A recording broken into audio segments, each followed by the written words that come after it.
remember when the future looked like this? Or perhaps like this? What happened to that?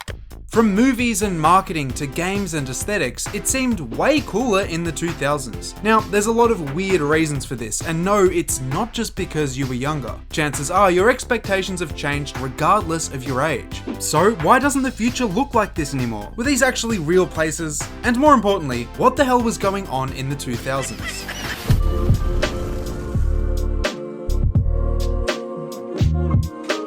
Even if you aren't familiar with the term, you've definitely seen futurism before. Maybe you played Fallout and fell in love with its 1950s aesthetic. This is actually called retrofuturism, and there's a reason it feels strangely familiar. It draws on predictions from the 50s to create this nostalgic yet high-tech look. Back then, this really was how people thought things would turn out. And yes, we're still waiting on flying cars.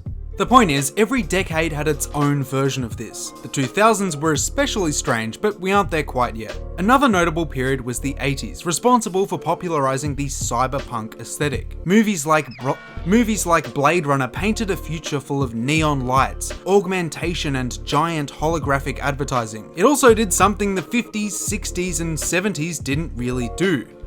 It made the future look kind of scary. Rather than only focusing on the wonders of the space age, it hinted at a more dystopian existence. And this wouldn't be the last time. Still, when the 90s rolled around, people started to get a lot more excited for the future. This ramped up towards the end of the decade, and you started to see the word 2000 plastered over everything. It was a symbol of technological advancements, experimentation, and a new digital age. Depending on when you grew up, you might have had varied expectations for this future. For instance, the vision of the early 2000s was vastly different to its later years. In fact, as we dig deeper, a lot deeper, you may start to notice some recurring design trends. These all have names, and when we eventually look at those, we can start to understand why things looked the way they did. But first, let's explore the future of the past.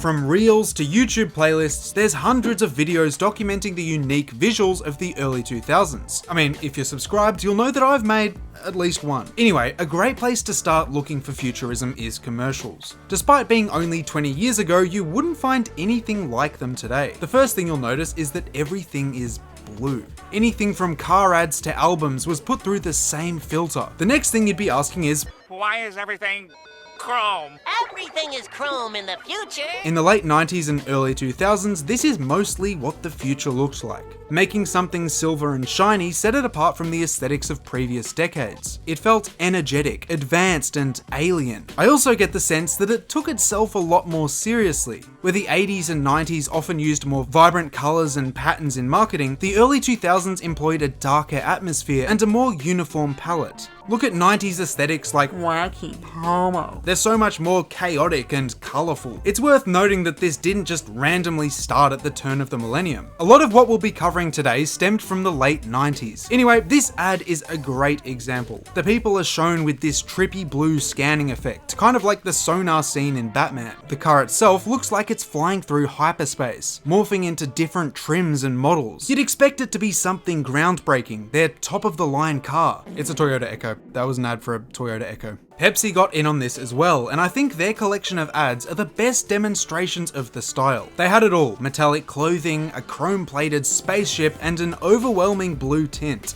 I love to use this clip, so you might have seen this one for Pepsi Blue before. It's perfect. But this aesthetic wasn't just seen in adverts. You could spot it on pretty much anything associated with technology or gaming. And this quickly bled into real life. Have a look at Nintendo World from 2005. There's the exact same pairing of chrome and blue. Every DS is the same color, and the chairs and architecture make it feel like you're stepping into a space station. Sony's PSP Pavilion echoed these design principles. There was a long, illuminated walkway, glass pod chairs, and a blue backdrop. In the other corner, Xbox embraced the more alien aspects of these styles. Outside of its own game show booths and demo kiosks, you could see this in its menus. It feels like the interface you'd use at the helm of a UFO. Either way, at the start of the decade, this was how the future was portrayed. Chrome-plated, sleek, and surreal. This wasn't the case forever though, and if you were born a little later, and remember wanting an Xbox 720, it might have looked something like this. But that doesn't explain why things were the way they were, or how we even got there. To do that, we have to dive even deeper. I've kept this to myself for far too long. Just like Neo in the Matrix, I've discovered something I shouldn't have. A real-life exploit, a glitch in the system. At first, it was simple, free samples with no shipping cost, but they came and they tasted too good. So I started ordering flavors, just to see how far I could take this. Every time I plugged in the same 4 letters, and every time the exploit worked. Anime girl thighs, creamy, caffeinated and delicious. Chug juice, that shit looked like the battle pass. My life has changed in ways you couldn't imagine. Except you can. I've partnered with GamerSupps to give you free GamerSupps for the next 48 hours. You don't even have to pay shipping. But if you want a little more than a quick taste, you can also use code MINT to get 10% off everything. It's like 40 cents per serve, the flavors are honestly amazing, and anything you grab hugely supports this channel. Take the Mint pill by clicking the link in the description and you'll be locked in like never before. 90s cool can be seen as both a genre of film and an aesthetic, almost entirely summed up in 3 words. Leather, sunglasses, and slow-mo. It can also be encapsulated in one movie, making its alternative title, The Matrix Effect, unsurprising. But why am I talking about this in a video about the 2000s? And how did 3 elements define an entire era? Blade, X-Men, Mission Impossible, everyone had a leather jacket. And if it wasn't a jacket, it was a latex bodysuit. A lot of this style drew inspiration from anime. Characters from Trigun, Akira, and Vampire Hunter all shared slicker, form-fitting bodysuits and of course, dope jackets. They came across as more futuristic and agile than traditional Western action heroes. This helped engineer the aesthetic shift from movies like this to 90s cool. Ripped sleeves and sweaty jungle combat were out, and gigantic coats and Oakleys were in. Across the board, everyone had crazy fits. Fashion was suddenly prevailing over utility. Hardly a shocker, but this was already being mirrored outside the big screen. Music videos were in the same boat, having more bullet time than the entire Matrix trilogy. Again, there's the shiny jackets and pants, and the blue tint we mentioned earlier. If you're more familiar with games, look back at Deus Ex, Perfect Dark, and Mortal Kombat 2. All of those came out in the year 2000, showing that the style was still going strong. Setting-wise, they also shared similarities. Much like the Matrix, they were often in dystopian cities and environments, with advanced technology and weapons. JC Denton from Deus Ex is just a copy and paste of every 90s cool ancestral tenant. Slicked back hair, cold demeanor, and a long-ass jacket. In his own words, just like the movies. The reason this look was so popular was extremely simple. It just looked cool. That's it. Technology and hacking were represented by shifting lines of code, sleek gadgets, and outfits. It felt like a fitting visual language for this new reality. Edgy, fashionable, and shiny. I've included it here because it set the stage for a lot of what's about to come, and was heavily influential up until the mid-2000s. With that being said, let's continue on and see what we find.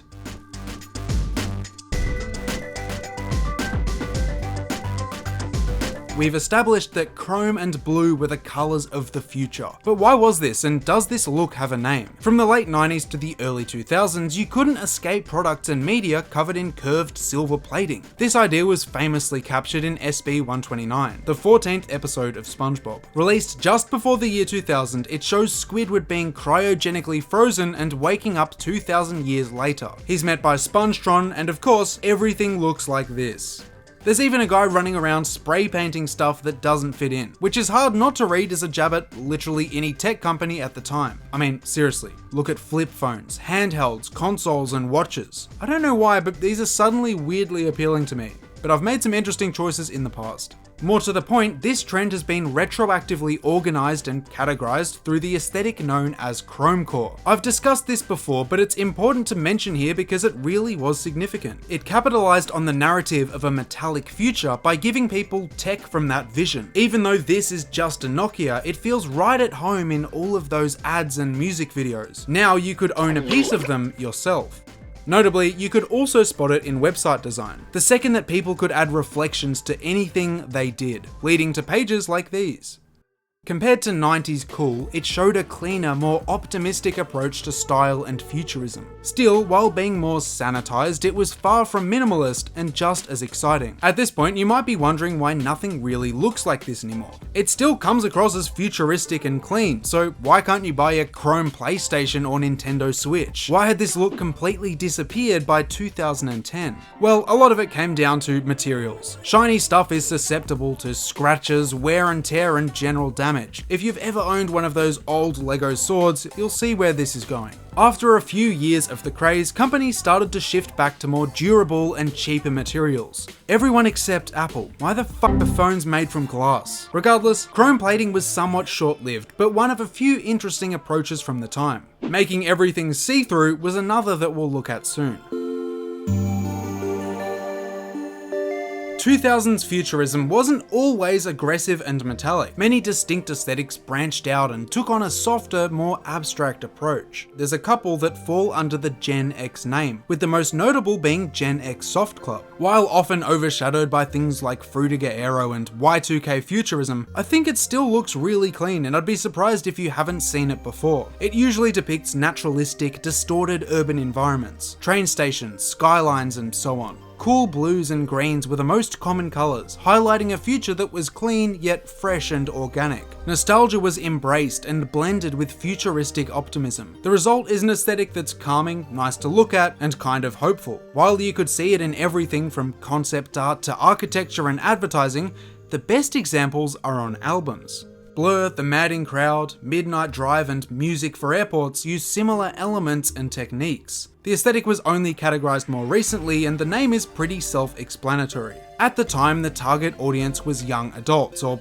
Gen X, and it romanticized club and urban life through this softer lens. It was more mature and refined than the bubbly chrome look, but still interesting enough to look at. That and the growing technology industry in the late 90s are generally credited as the reason this style exists. Even more interesting is the fact that a lot of people are still using it today. CFCF's Memoryland album cover captures the style excellently, and there's been a renewed interest in it that's nice to see. Now, this is more for the unks among us, but there's another aesthetic with the Gen X moniker that preceded Soft Club, and it's definitely worth quickly looking at. Corporate Cyber utilized a similar amount of nauseating motion blur, although being much more unruly and chaotic. The only consistency across these ads is that nothing makes sense. Another key difference was the time period. Corporate Cyber was more of an early 90s thing, whereas Soft Club landed in the latter years of the decade and leaked into the mid-2000s. You'll notice that the former is more abstract. CGI is used more heavily with more varied degrees of success, and there's a lot more colors at play.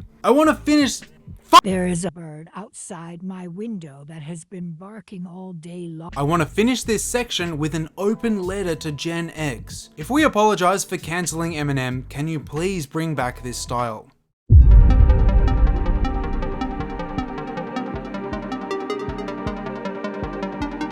So we've covered some key aesthetics from the era, even some from the late 90s. This wasn't just because I think they're cool though, it was, as you'll find elements from all of them in Y2K Futurism. This is the real meat and potatoes of the first half of the decade and also this video. There's tons to unpack here, from clear tech to bizarre ads and video games, so we might as well jump in. Y2K is a term derived from a software problem in the year 2000. The aesthetic covers one of the largest and most comprehensive expressions of 2000s futurism. If you spend a lot of time on TikTok or Instagram Reels, you might have heard it being referred to as cybercore or K-bug. It can be traced back as far as the late 80s, sharing visuals with rave flyers from the UK underground. However, things really started taking off with the rise of CGI and the internet. Websites and advertising began to lean into this futuristic vision. The year 2000 was right around the corner, and it was an easy way to grab a piece of the hype. In terms of games, it's usually tied to the 5th and 6th generations of consoles. You know, the original Xbox, PlayStations, GameCube, and Game Boy Advance. I recently saw an ad for the PS2 that nicely demonstrates both the technological optimism of the time and this aesthetic. The year is 2078, and it shows a mock advertisement for the PlayStation 9. When you crack it open, it releases spores that attach directly to your adrenal gland.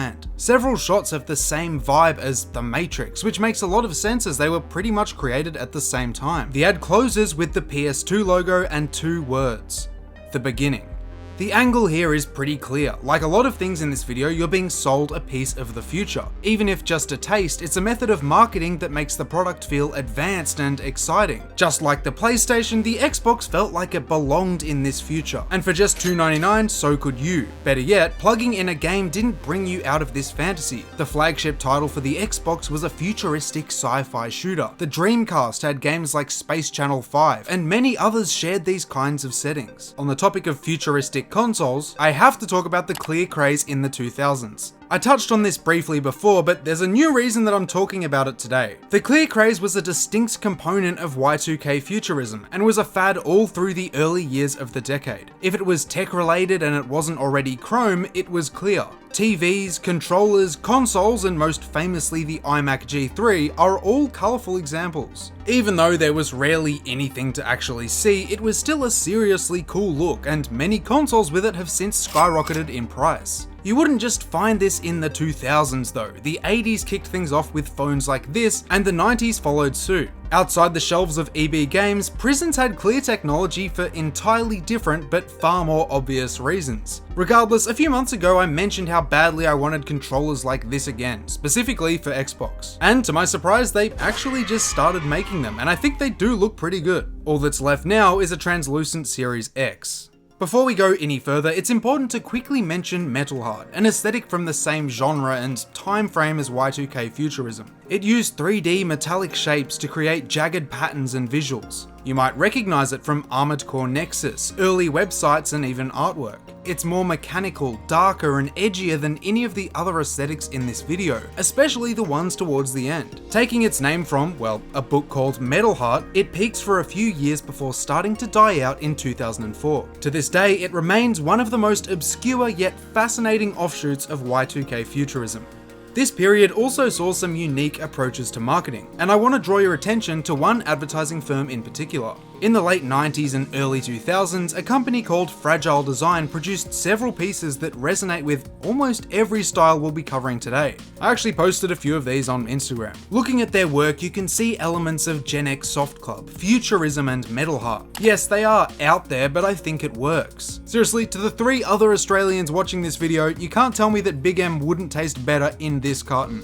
As a whole, technology was represented very differently to today. The internet was still borderline magic to a lot of people, which is unsurprising considering the way it was portrayed. On TV, it was visualized as anything from beams of light to fluid, multi-layered 3D spaces. There was a sense that it existed within its own realm that was separate to our own, with computers and phones representing portals into cyberspace. This dynamic was sort of reflected in reality, although not nearly as dramatically.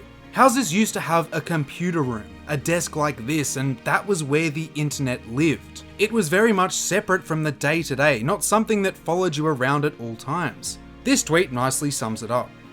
Today, however, this is no longer the case. Whether it's your watch, phone, PC, MacBook, or a TV, chances are you're constantly connected to the internet. It's far from some exciting escape into a different world because it is the world. Consequently, tech just doesn't have the same aura as it did during the 2000s, and the marketing around it isn't as futuristic. Naturally, this isn't the only reason Y2K Futurism fell out of fashion, and was eventually replaced by something else. But before we reach those moist horizons, we have one last stop in the early 2000s.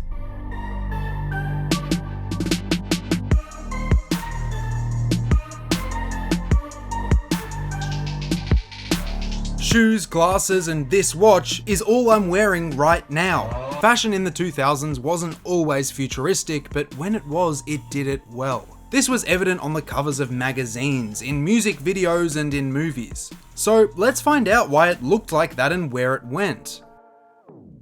Remember when every artist filmed their videos inside a cheese grater or some huge industrial washing machine? If the answer is yes, you'll also remember when they dressed like this. There was a 5-year-long shiny pants competition with no winners and countless victims. Still, some did get pretty close to the title. Mark Nelson in 15 Minutes was up there but had a disturbing lack of Oakleys, B tier. Next up, Busta Rhymes, What It Is. Busta Rhymes, undoubtedly a goat, but did he deliver in this music video from 2001? Honestly, I'm thinking, yes. There's shiny pants, ambiguous chrome blobs, ambiguous chrome people, glasses, and at 1 minute 55 seconds he starts doing this. S tier. Can't get over by September. This one really leans into the futuristic angle. Flying cars, Cloud City, and a touch of 90s cool. As for the main outfit, it looks like what 2006 thought 2012 would look like, and it could be shinier. A tier. Busta Rhymes is back, only this time we're inside an impossible Rubik's Cube. He looks like RoboCop, he busts a circuit here, and there's a marching band inside a giant birth canal. God tier. That feels like a nice segue into this next part, so we'll keep things ticking. You might not give a lot of thought to experimental looking watches, and maybe you don't even think about watches at all, but it's definitely worth paying attention to what was going on in the 2000s. We got some of the strangest looking pieces of all time as companies vied to make futuristic timekeepers. A good rule of thumb is that if it looks like it came out of Spy Kids, it was probably from this time. Personally, I don't mind the Nike Triax. It even came in a silver armored version, which is now selling for ridiculously high prices. Naturally, Oakley was right behind them with the Blade and the Judge. As weird as they might look now, I can appreciate their attempts to put an artistic spin on something as ubiquitous and simple as the watch. In fact, this kind of experimentation today could do a lot for the industry in terms of bringing in new enthusiasts. I mean, there's already a huge second-hand market for these older pieces. Going beyond accessories, the emergence of this new futuristic look was chronicled in magazines like Kerouac. Based in Japan, an early issue titled What's Cyber looked at the outfits of an emerging street culture scene. Common elements were short, spiky hair, metallic materials, chunky platform boots, and of course, shiny pants. All in all, the message was pretty clear regardless of where you were in the world.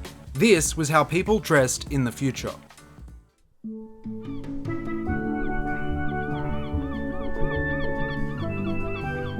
Frutiger Aero is still massive, and I've been frutigooning to this for the past week. If you've run out of material, you're in luck, because we're about to take the biggest deep dive into the aesthetic so far. We're gonna find out what it really was, why so many people call it the future we were promised, and where exactly you might remember it from. I see a lot of reels showing these amazing futuristic interiors, and I've always wondered how many of those were ever real places. Later on, we'll check those out as well, because I found some genuine locations that were easily more bizarre than any concept art. Anyway, the 2000s futurism we've covered so far was very much influenced by the 90s. All of the chrome blue utopias that peppered corporate design was sparked by the— What the fuck was that? Was sparked by the hype for the year 2000. Those four numbers alone represented massive innovation and change, and the world did get both of those things, it just didn't anticipate how. As the new millennium ticked over, people's attitudes started to shift. As put by Mike Grindle, it's likely that Y2K aesthetics disappeared because the cultural zeitgeist that made them no longer existed. Things like 9/11, the war on terror, and the bursting of the dot-com bubble made it increasingly difficult for such an idealized future to resonate with people. Furthermore, as handheld devices and computers exploded in popularity, the world grew more familiar with them, and if you didn't, 90s style UIs were starting to look outdated. By roughly 2004, the stage was set for a revitalized approach to interfaces, and inadvertently, futurism. Corporations knew they needed to sell us something fresh, tangible, and optimistic. Reducing the gap between technology and nature seemed to be a logical place to start, where Y2K Futurism portrayed tech as if it were part of some distant space-age future. This new style meshed it with existing concepts and environments. This contributed to the narrative of eco-futurism, which you're likely familiar with if you grew up in the late 2000s. But we'll unpack that more soon. Back to basics, the first signs of change were the introduction of skeuomorphic designs in Mac OS X 10 and the original Windows Longhorn, around 2001 to 2004. Their icons aimed to be more intuitive to users of every age and skill level, incorporating 3D elements that were glossy and rounded. This philosophy and the associated design language have been retroactively named Frutiger Aero. Frutiger coming from Adrian Frutiger, the creator of this font, and Aero coming from Microsoft's design theme for Windows Vista. Today, its absence is most notable in menus. For a couple years, it was a very popular style for everything from consoles to phones. that have blue or green swirls of colour in the background, sometimes with rays of light poking through as if underwater. When coupled with bubble or water drop-like icons, the naturalistic themes were hardly subtle. This was especially prolific around the early years of the 2010s, being largely replaced by flat design. This didn't stop us getting some cool interfaces though, and I especially like the original Xbox 360s and the menu for this random smart TV. Honestly, it's strange looking back at this era because at the time it didn't feel out of place at all. It's only when comparing modern designs to it that you notice how much things have changed. Samsung and Apple haven't used glossy, skeuomorphic designs for like 10 years. They aren't hard to navigate now or anything, and there still are some nice gradients and colours, but this cool design philosophy seems to be a thing of the past. So, how did this short-lived approach to UI evolve into Gen Z's promised future? Well, this look wasn't exclusive to interfaces. The switch to HD and the rise of advanced modelling software made it easier to render realistic 3D objects. This is a key difference between Y2K Futurism and Frutiger Aero. The former was usually produced with lower resolution and more primitive lighting and effects. Regardless, everything from advertising to video games started to embrace this new aesthetic. It was especially popular in corporate stock images, and so many of the most iconic pictures came from a single website. Asadal Design is a Korean company specializing in, well, stock images. It's where this image originally came from, now one of the most definitive representations of the style. Water, glass, and giant globes were consistent visuals, the globes representing the world or the World Wide Web. Those with buildings in the background spoke to a sustainable, optimistic vision of eco-futurism. Some have since labelled this Frutiger Eco, a subdivision centred around environmentalism and a harmonic balance between architecture and nature. You did see this a lot on TV, a good example being this ad for the DS Lite. It has the same cityscape on the horizon, bright green fields and, people levitating. Moving on, if you've ever owned one of these lamps or saw this meme recently, you'll recognize another micro category called Helvetica Aqua. This focused more on water, the ocean, and tropical fish, and was a popular motif in interior and product design. It was less futuristic, but utilized to sell new tech regardless, as you can see in the ad on screen. In terms of architecture, Helvetica Aqua can still be found in today's interiors. Have a look at this waiting lounge from Taiwan's international airport, or even the inside of this children's hospital. Dark Aero, on the other hand, is a little more obscure. To a guy like me, Dark Aero is just normal Aero, but that's just a glimpse into my twisted mind. Popular from around 2006 to 2015, it offered a sleeker, more professional alternative to Frutiger while maintaining the same glossy 3D elements and gradients. Great examples are these BlackBerry ads, some promotional material for Windows, backgrounds, and car campaigns. Zooming out again, you started to see more forms of media promoting this eco-futurism. Meet the Robinsons is one of the best examples that I've referenced on this channel. The futuristic city of Todayland shows a world where nature hasn't been neglected as technology advanced. There's bubbles, water, grass, and a skyline that looks straight out of a 2009 stock image. This helps shape the narrative that a lot of Gen Z grew up with, that the future would be colourful, high-tech, and green. On apps like TikTok and Instagram, you'll see this perpetuated through shorts that cut between wavy green and blue interiors. There's a general sentiment that this future has been abandoned, with people missing its hopeful tone. But how much of these places were ever real? Was it all concept art, or have we truly left this look behind? Well, you'd be surprised at how many places used to look like this. Offices and stores in particular made good use of the more playful colours to create corporate environments that were at least somewhat inspiring. All of the images on screen right now were real places from the mid-2000s. Interestingly, I even found some appearances as far back as 2001. The launch of the Sony Ericsson was accompanied by a pavilion that looked straight out of 2050. While sharing many elements with Y2K Futurism, the glossy logo at the front, chairs, and couches were distinctly Frutiger Aero, and it wasn't even called that until like 2017. O2's flagship store in 2007 embraced the naturalistic side of things even more. With flowers, bubbles, and cool blues, it ticks the boxes and feels refreshing. You could also find it in post offices, hospitals, and homes. If you like the look of these designs, you can check out either of the Mirror's Edge games to edge to them even more.